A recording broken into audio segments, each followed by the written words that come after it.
El contenido y las imágenes de este programa se difunden con fines noticiosos y de interés público. Además, los comentarios, opiniones y expresiones de sus invitados son responsabilidad exclusiva de ellos y no representan ni deben interpretarse como la opinión de este canal. En Next, nuestros periodistas y presentadores mantienen un nivel de compromiso con su audiencia, de entretener e informar de manera objetiva y con responsabilidad.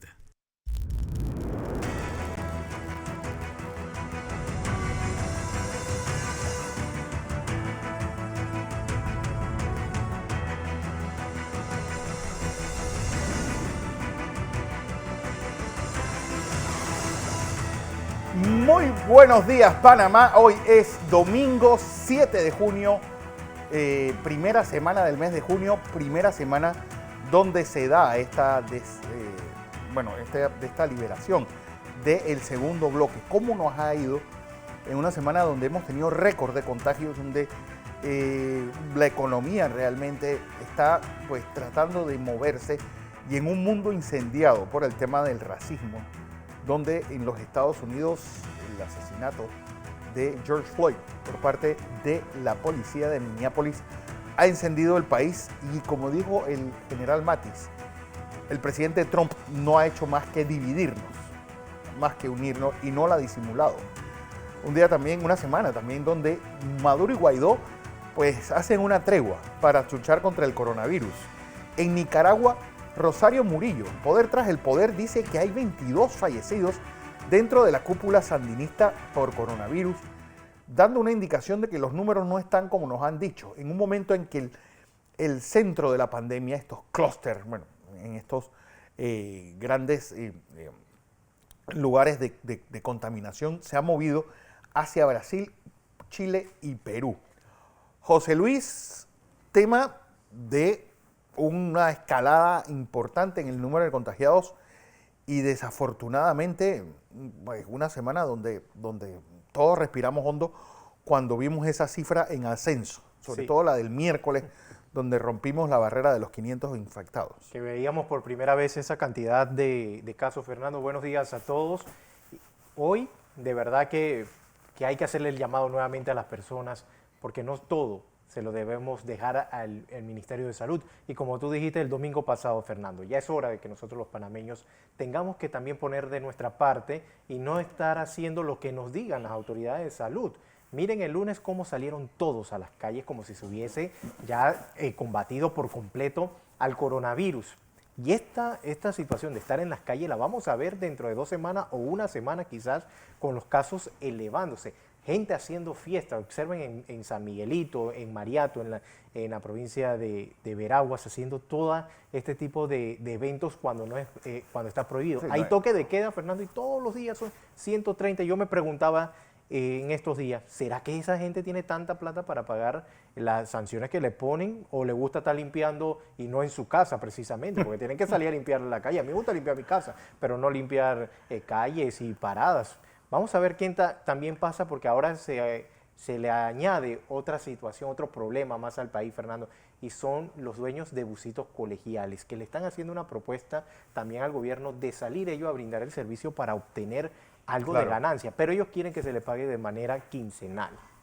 Eso es lo que está pasando y vamos a ver cómo se va a estar comportando el virus durante toda esta semana, cómo nos va con estos lugares en el país, principalmente en estas comunidades que se ha mencionado por salud, donde se van a hacer esos cercos sanitarios por la cantidad de casos de coronavirus que hay y la irresponsabilidad, no de todos, de algunas personas que insisten en mantenerse en las calles pese a que el virus todavía está presente en nuestro país. Así es. Guillermo Ruiz con nosotros. Memo, Estados Unidos en llamas, igual que varios países de Europa. Sí, estamos en el fin del mundo o algo así, porque no es normal todas las malas cosas que han pasado en este año 2020. Estados Unidos es un país increíblemente dividido desde hace ya varias décadas y las elecciones lo han demostrado, desde incluso el propio Bill Clinton hasta acá. La composición demográfica de los Estados Unidos es un poco delicada. Y en realidad este fue la cerecita del pastel. Y estas situaciones pues lamentablemente se encuentran con un presidente Trump que no está dispuesto a pacificarlas, sino a tratar de apagarlas con querosín. Ahora, tampoco es correcto culpar de todo lo que pasa en Estados Unidos al presidente Trump. Recordemos que quizás desde la propia creación de los Estados Unidos, la migración de casi 6 millones de negros del sur hacia el norte es lo que ha generado estos bolsones de pobreza que en varias décadas se fueron asentando en diferentes lugares del norte de los Estados Unidos, dejando al sur como guetos pobres donde se asientan lo que ellos le llaman los negros. Y este es un lenguaje raro para nosotros en América Latina cuando se habla de la población negra, la población hispana.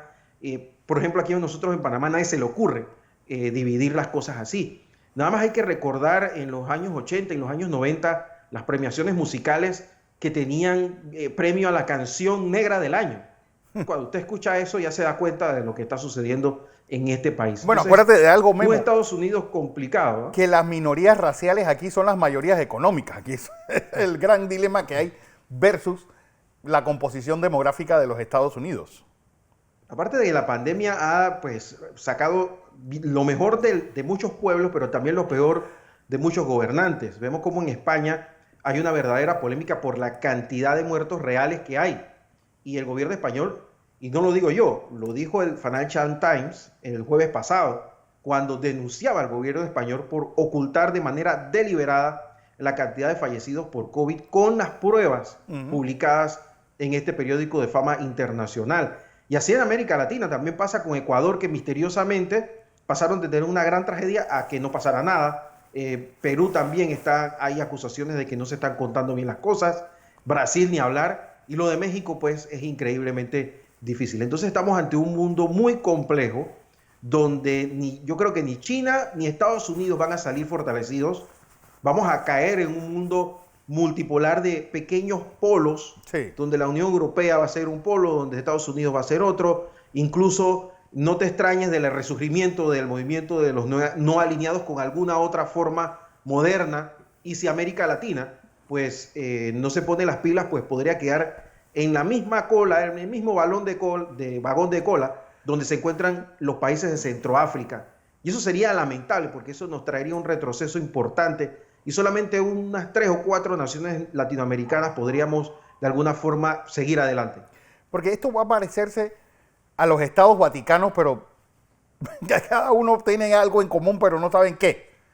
Y desgraciadamente vamos hacia un mundo, y eso de Estados Unidos cerrando sus fronteras, porque hay que tomar en cuenta algo, Memo, y es que igual que pasó hace 52 años, cuando estos grandes movimientos, no solo raciales, porque no solamente fueron negros los que se lanzaron hace 50 años, sino también latinos. César Chávez es producto de esas protestas de latinos en los años finales de los años 60, es el año también de la cúspide de la liberación femenina, es el año también de la ecología, es el año también de Stonewall en 1969, pero todo eso tiene su origen no solamente en los magnicidios de Martin Luther King y de Robert Kennedy, sino por el porcentaje altísimo de negros que eran víctimas durante la guerra de Vietnam.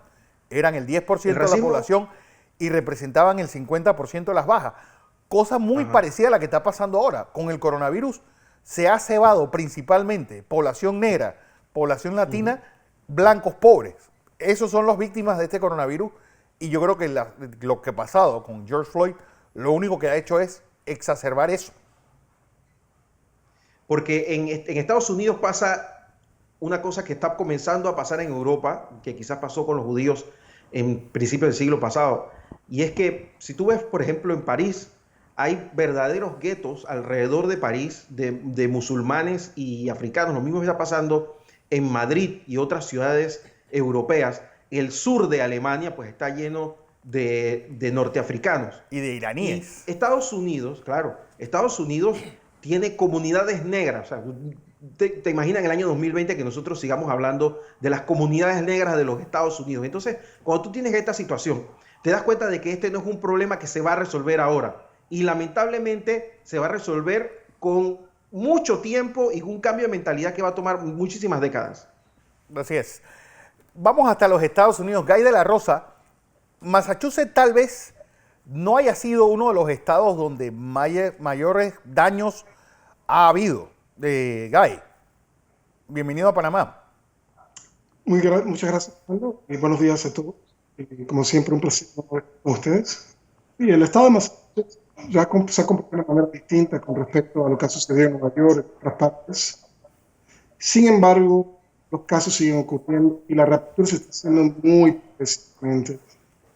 De hecho, muchas de las compañías que están en la ciudad de Massachusetts, en la ciudad de Boston, perdón, y lo que es la ciudad de Cambridge, ambas separadas por el río Carlos, todavía muchas de estas compañías no han hecho una reapertura como tal y se le está diciendo a las personas que sigan trabajando remotamente desde su casa en la medida de lo posible, obviamente. Así que este va a ser un proceso paulatino y yo pienso que va a tomar cierto tiempo. La reapertura obviamente está ocurriendo en los Estados Unidos, pero ocurre de manera distinta. No es igual lo que está ocurriendo en Massachusetts actualmente comparativamente con Texas. Por ejemplo, en el estado de Texas, la reapertura ha ocurrido de una manera mucho más vertiginosa. Hoy en día prácticamente todos los negocios están abiertos en el estado de Texas y lo que ocurre obviamente es que se ha disminuido la capacidad de estos negocios de operar. Por ejemplo, restaurantes tienen que operar con un máximo de personas, cines con un máximo de personas y así sucesivamente. Entonces creo que, por ejemplo, lo que ocurre en Massachusetts hay que verlo en el contexto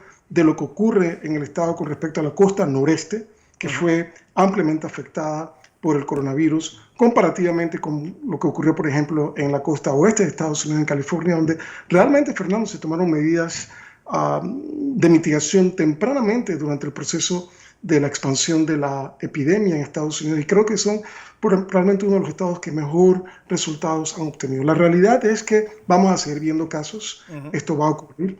Realmente en Massachusetts, Nueva York, se han hecho muchos avances con respecto a la contención de la epidemia, pero los casos van a seguir ocurriendo.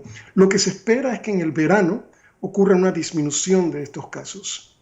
Y lo que se espera es que durante la temporada de otoño y en el invierno veamos potencialmente una reexpansión de la epidemia, por lo menos en lo que son los estados del norte de la nación. Ahora, todo esto es hipotético. Todo esto no se sabe con certeza, Fernando, pero es lo que se estima a base de modelos epidemiológicos que realmente no han sido los más precisos hasta la fecha. Pero, Guy, yo sí. quiero que tú como infectólogo has visto la data que ha proporcionado el Ministerio de Salud de Panamá.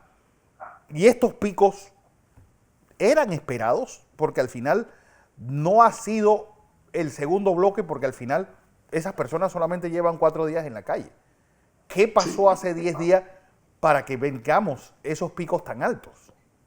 Claro, yo pienso que parte del problema, Fernando, radica, mejor dicho, en el hecho de que las medidas que se tomaron fueron medidas parciales.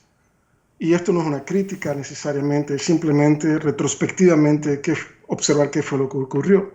Y realmente las medidas que se tomaron no atacaron el problema en su raíz. Paso a explicar.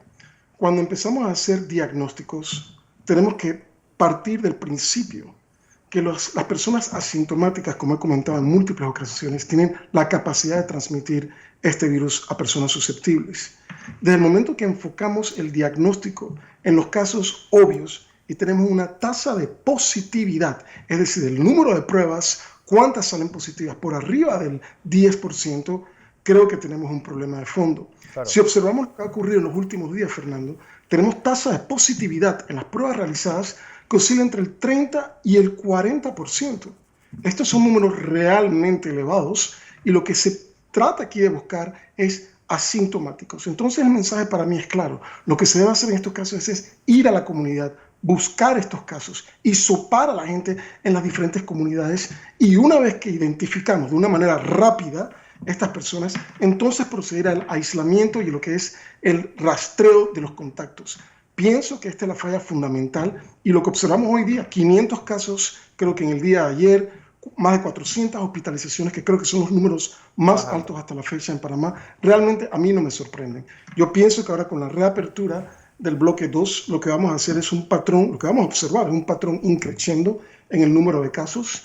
Y esto lo vamos a constatar en las semanas siguientes. Aquí el factor fundamental es el grado en que el sistema hospitalario esté preparado para absorber todos estos casos de COVID-19 moderados, particularmente los severos y los críticos, que requerirán una unidad de cuidados intensivos. La pregunta que yo hago, y no conozco la data, Fernando, es ¿cuál es el porcentaje de camas disponibles en los intensivos? ¿Cuál es el porcentaje de camas disponibles en el complejo? ¿Cuál es el porcentaje de camas de intensivos disponibles en el Hospital Santo Tomás? Yo pienso que esto debe ser comunicado proactivamente a la población panameña, porque yo esperaría que para este momento el sistema de salud ha sido optimizado para nuevamente lidiar con estos brotes que vamos a observar. Así que para contestar la pregunta, Fernando, yo realmente no estoy sorprendido con los números. Yo pienso que esto era de esperarse. De hecho, lo he comunicado anteriormente en entrevistas previas con ustedes y yo pienso que estos números existe la posibilidad de que vayan en ascenso en las siguientes semanas.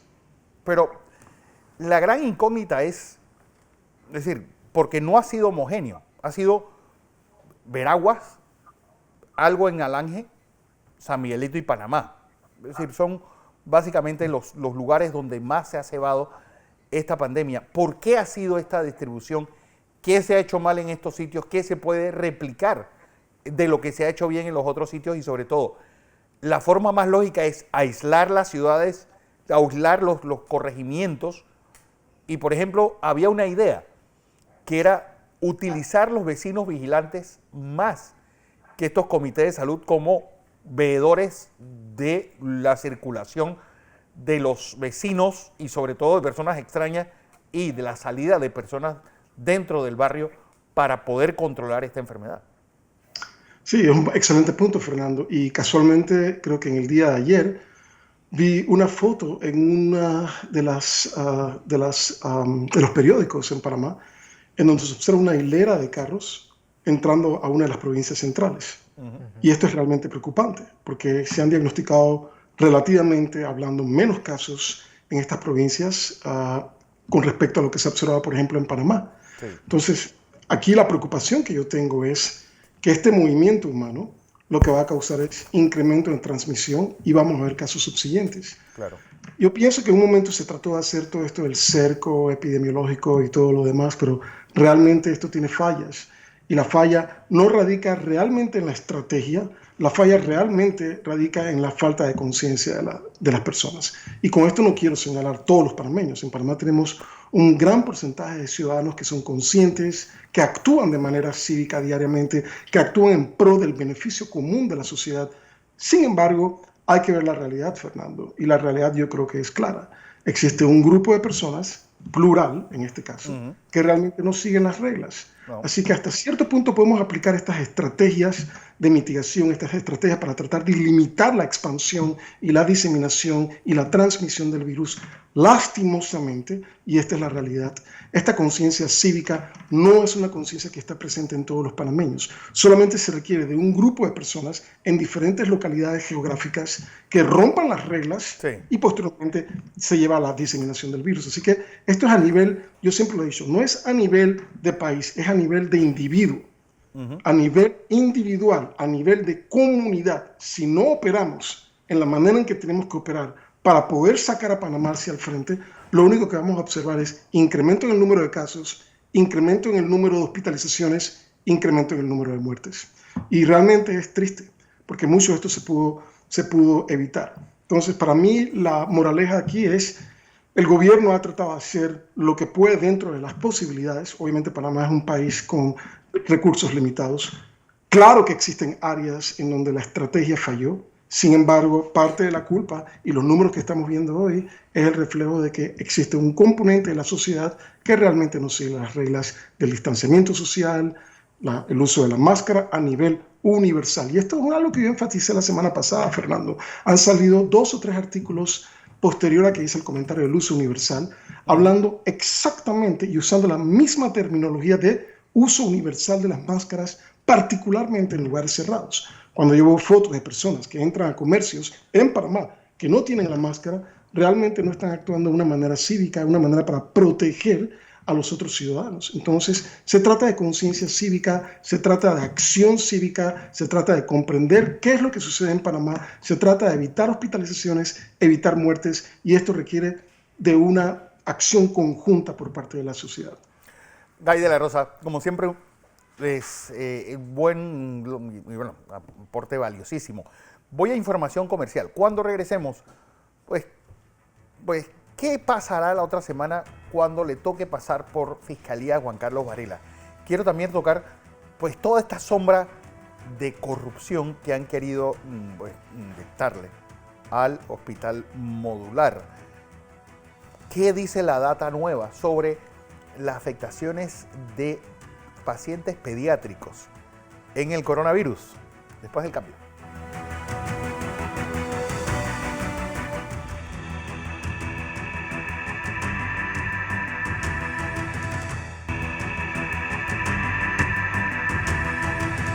Seguimos en la presentación de Entre Líneas. Hoy es domingo, pues 7 de junio, día del cumpleaños de don Guillermo Ruiz, compañero de tertulia todos los domingos aquí en Entre Líneas. José, mañana va a ser un día importante. Esta semana le tocará pasar por Fiscalía a Juan Carlos Varela y bueno, como primer paso en ese caso, pues Odebrecht, a pesar de todas las barreras que se hicieron en el Ministerio Público de Kenia Porcel para poder salvarle el pellejo a todo el grupo alrededor de Juan Carlos Varela. Eso es lo que analistas políticos han dicho hay detrás de tanto ruido y de tanto ataque al gobierno. El grupo pro-varelista, pues tratando de echar tierra y hacer la especie de huida hacia adelante. Así es, Fernando, y lo vemos, Fernando, cuando se ha mencionado que posiblemente mañana inicie este desfile de algunos panameñistas al edificio Avesa.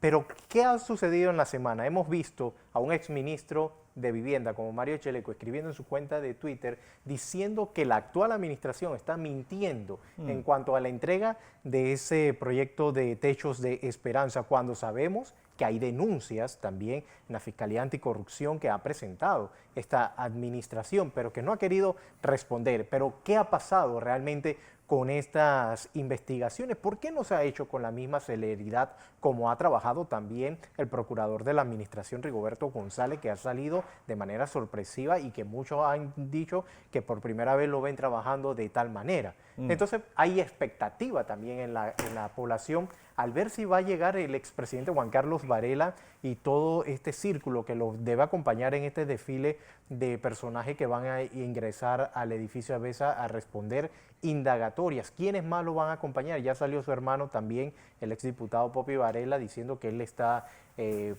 a punto de apoyar también a la justicia, que no sé qué, cuando guardó silencio durante muchos años. Y por otra parte, Fernando, vamos a ver ataques a través de las redes sociales, a través de Twitter. Cuando usted entra a ver esas cuentas, Fernando, es sorpresivamente quiénes son los que lo siguen, sí, y quiénes son los que se siguen entre ellos mismos. Y eso es lo curioso de este caso. Guillermo Ruiz, feliz cumpleaños antes que nada, hombre. Felicidades.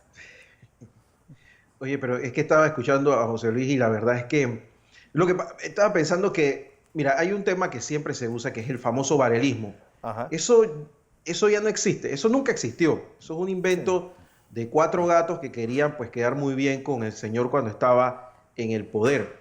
Pero lo que sí hay es un entramado importante, sobre todo de poder económico, que sabe que si cae Varela, caen todos los demás.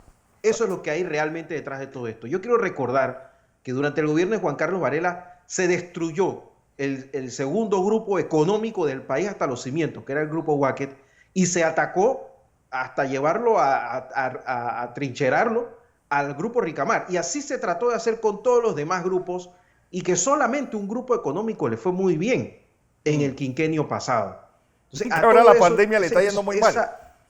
Eso es un entramado que va desde empresas, que va desde ONGs, pasa por medios de comunicación, pasa incluso por políticos que no necesariamente están en el partido panameñista, pasa por periodistas, pasa por, bueno, todo tipo de profesionales que los Varela Leaks pues dejaron al descubierto y que casi que quedan como una anécdota.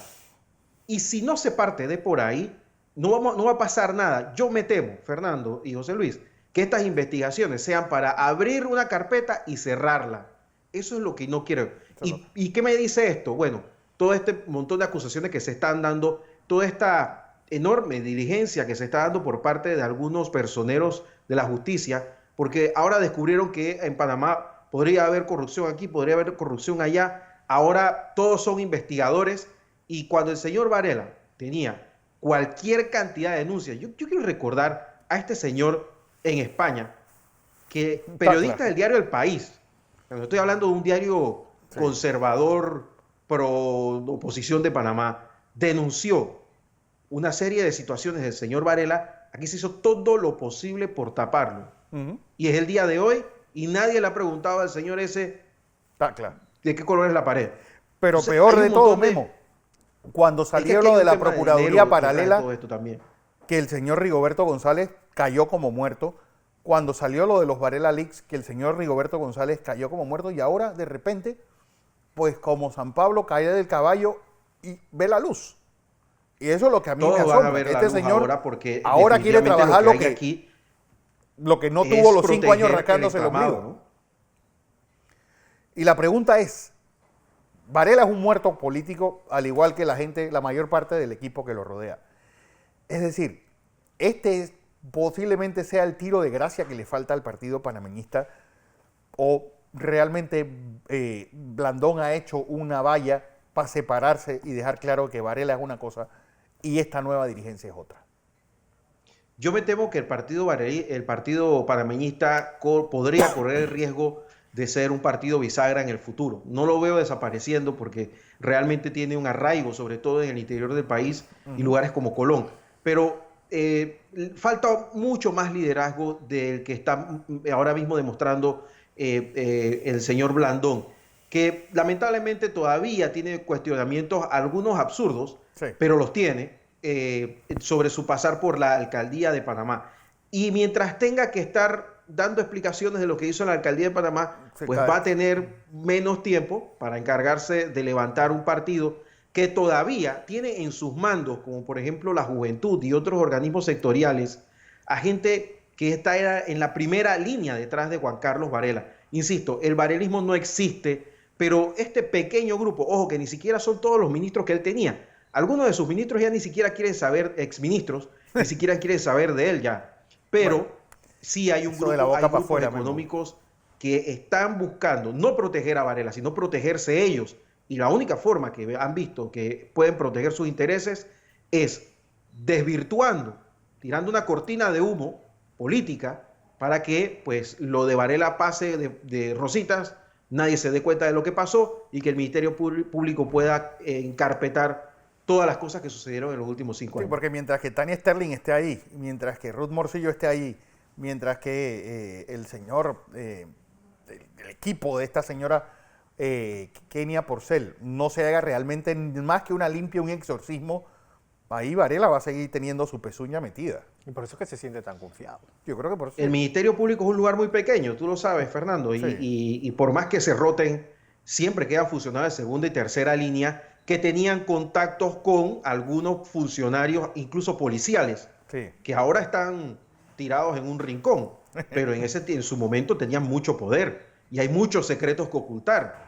Entonces, yo lo que me pregunto, ¿va a haber justicia? Aquí no va a pasar nada. Igual, yo creo que el presidente Laurentino Cortizo ha demostrado debilidad ante muchos de estos grupos y pues está pertrechado, digamos que se ha metido en una trinchera donde él siente que están atacando a su gobierno y siento que no se dan cuenta que esto es un ataque a 3 bandas, donde de mucha forma se aprovechan los errores de su administración para tapar los errores de la administración pasada. Sí, así es. Hablando de la pandemia, pues Gay de la Rosa, un nuevo estudio sobre afectados en edad de niñez y adolescencia. Es decir, afectados pediátricos. ¿Y qué hay de nuevo? Porque decían eran los más resistentes. Se habló de ese síndrome de Kawasaki y no se ha hablado más. ¿Qué pasa cuando un niño recibe o es afectado por el coronavirus? Sí, es un tema muy importante, Fernando, porque yo pienso que el enfoque ha sido enfoque en datos adultos, pacientes de 18 años más, y esa parte de la epidemiología la conocemos bastante bien. Sí. Sin embargo, creo que no se ha hecho un análisis exhaustivo de los casos pediátricos.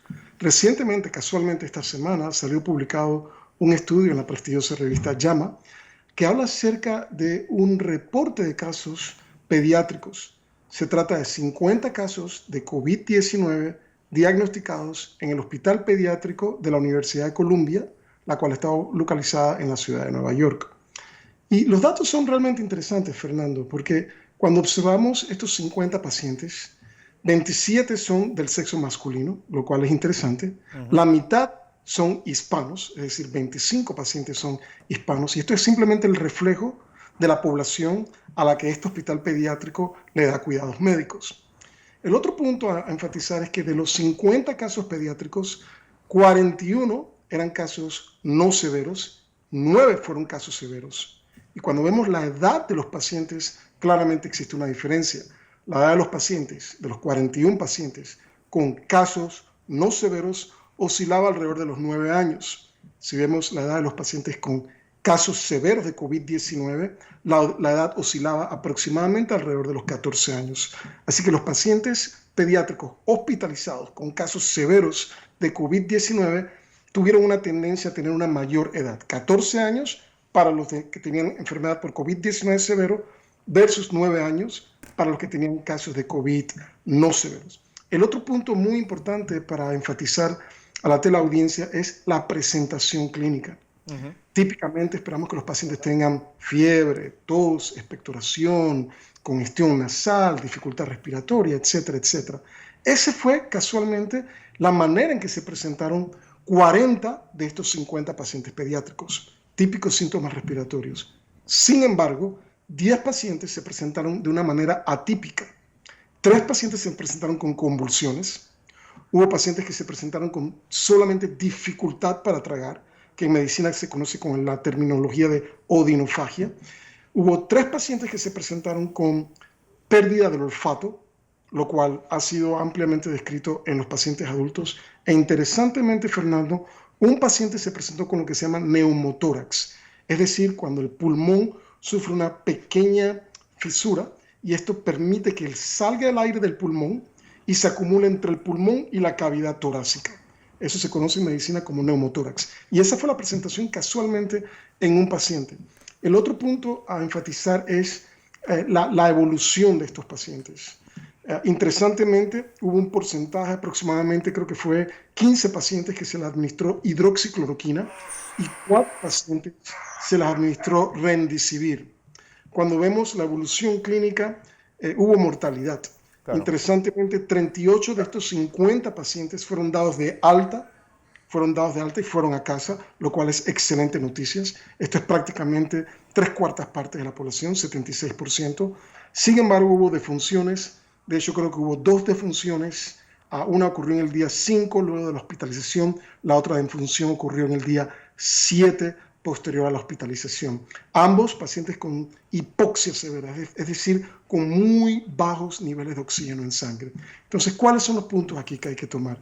Número 1, a pesar de que el COVID-19 es una enfermedad que afecta primordialmente a personas adultas, existe un porcentaje de los pacientes que van a ser pediátricos. Los estudios estipulan que es alrededor del 2%. Así que pacientes pediátricos pueden ser afectados por COVID-19. Segundo punto de importancia, la presentación en pacientes pediátricos puede ser atípica, es decir, puede que no sea la caracterizada por síntomas respiratorios. Y esto hay que tenerlo claro. Recordemos la presentación de síndrome de Kawasaki que se ha publicado en fecha reciente. Y el tercer punto, la mortalidad puede ocurrir en pacientes pediátricos. Ahora, el mensaje es claro, esto no significa que las personas deben entrar en pánico, ciertamente es un pequeño porcentaje, muy pequeño porcentaje de pacientes pediátricos que desarrollan enfermedad por COVID-19. Sin embargo, esto enfatiza una vez más todas las medidas que debemos tomar para protegernos nosotros individualmente, como también proteger a las personas que nos rodean y a las personas que permanecen o que son parte de nuestro núcleo familiar. Pero es que dijiste algo, Guy, que ha sido la gran polémica esta semana. hidroxicloroquina. La OMS retira esa decisión de haber dejado o sacado de su vademecum la hidroxicloroquina. Panamá todavía no ha anunciado que la vuelva a introducir. Un estudio mal hecho que lleva a tomar decisiones erróneas en un momento donde el tiempo es el principal enemigo de los que están en la frente de batalla. Sí, y yo creo que este es un tema que va a ser debatido y seguirá siendo debatido en todos los medios. Y es un tema muy sensitivo. Yo entiendo que es un tema que hasta cierto punto se ha politizado. Estados Unidos es el ejemplo claro de esto. Esta discusión de la hidroxicloroquina ha tomado no solamente un matiz desde el punto de vista médico-científico, sino también un importante matiz político. Y es algo desafortunado, Fernando, porque realmente esto debemos verlo siempre desde el punto de vista científico. Existe beneficio, existe riesgo, y esta es la pregunta fundamental que tenemos que hacernos como clínicos. Nuestra función como médicos es ayudar a los pacientes, mejorar la calidad de vida de los pacientes y tener un impacto positivo en la sociedad. Mi preocupación radica en que la decisión que se tomó fue una decisión, en mi opinión particular, prematura. ¿Qué quiero decir con prematura? Con prematura quiero decir que hay que hacer un análisis exhaustivo, un análisis completo acerca de la data que existe hasta el momento. Y esto nos va a definir cuál será la mejor decisión para tomar. Hoy en día sabemos que la data de hidroxicloroquina es altamente controversial. Existen estudios que hablan a favor del uso de la hidroxicloroquina para tratamiento de los pacientes con COVID-19, pero tenemos estudios que dicen exactamente lo contrario. Entonces, lo que sucedió fue la publicación en el Lancet, lo cual generó un gran impacto en la comunidad científica y en la comunidad no científica. Y realmente es un estudio que tiene problemas. Casualmente, en el día, creo que fue el día martes de esta semana, en la revista Lancet, los editores de la revista Lancet sacaron un comunicado en donde ellos expresan su real y profunda preocupación acerca de la calidad de la información que fue publicada. Hoy en día se está haciendo una investigación con respecto a esta información. La compañía, como he comentado en fecha reciente, se llama Surgisphere. Es una compañía que no tiene ninguna huella en cuanto a Internet, en cuanto a LinkedIn. Se ha cuestionado realmente si esta compañía puede generar esta cantidad de data, 96,000 pacientes en el estudio de Lancet, de la manera rápida como ellos lo hicieron. Así que existen fuertes dudas con respecto a la veracidad, a la precisión de la data que fue publicada en el Lancet.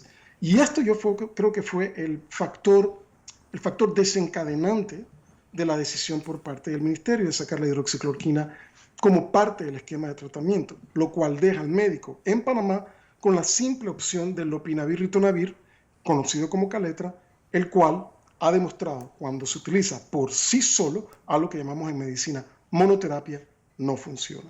Entonces, esta es la parte que tenemos que tener un tanto de cautela. Yo pienso que tenemos que esperar la data de los estudios controlados, randomizados o aleatorizados con una muestra de pacientes lo suficientemente grande para contestar dos preguntas fundamentales. La primera pregunta es eficacia. ¿Tiene la hidroxicloroquina un rol en el tratamiento de pacientes con COVID? Sí o no. Segundo, perfil de seguridad. Recordemos que toda intervención tiene que tener estas dos características. ¿Cuán eficaz es la intervención y cuán segura es la intervención? Se ha hablado mucho acerca de las arritmias cardíacas, se ha hablado mucho acerca del impacto en cuanto a mortalidad. Sin embargo, toda esta data ha salido primordialmente de estudios observacionales, los cuales tienen un sesgo innato en cuanto a la generación de data. Y un punto más, Fernando, creo que esto vale la pena también comentarlo, transparencia en todo momento. Y yo pienso que desde el punto de vista científico la transparencia siempre debe ser lo que nos guía a nosotros como clínicos.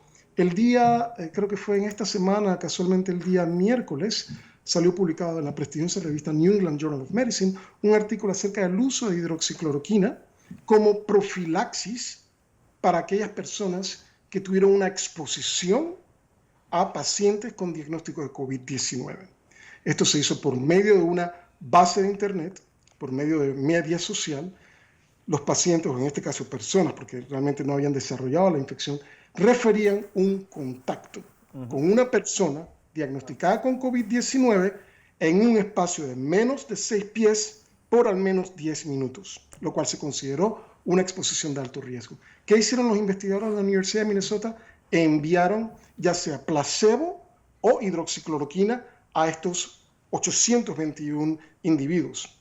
Y lo que se observó es que el desarrollo de enfermedad similar, y quiero subrayar esto, enfermedad similar o sugestiva de COVID-19 fue igual tanto en aquellos pacientes que recibieron hidroxicloroquina como en aquellos pacientes que recibieron placebo. La diferencia fue de solo 2.3%, lo cual no alcanzó significancia estadística.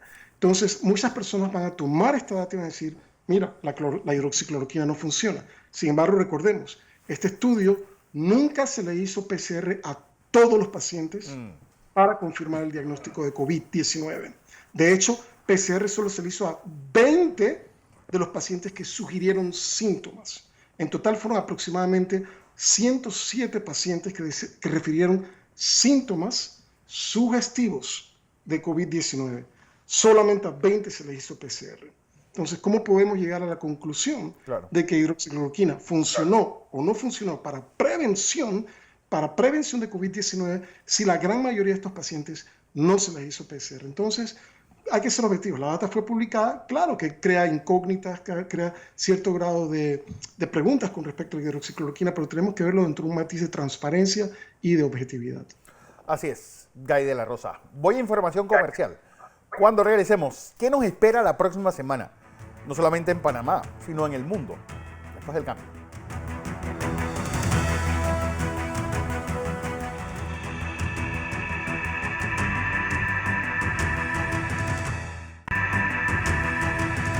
Seguimos en la presentación de Entre Líneas. Hoy es domingo 7 de junio. José, ¿qué nos espera en esta semana? Bueno, Fernando, vamos a ver cómo es el comportamiento de todos los panameños y ponemos de nuestra parte para ir disminuyendo un poco estos casos, porque también el día de mañana inicia el pago a los jubilados.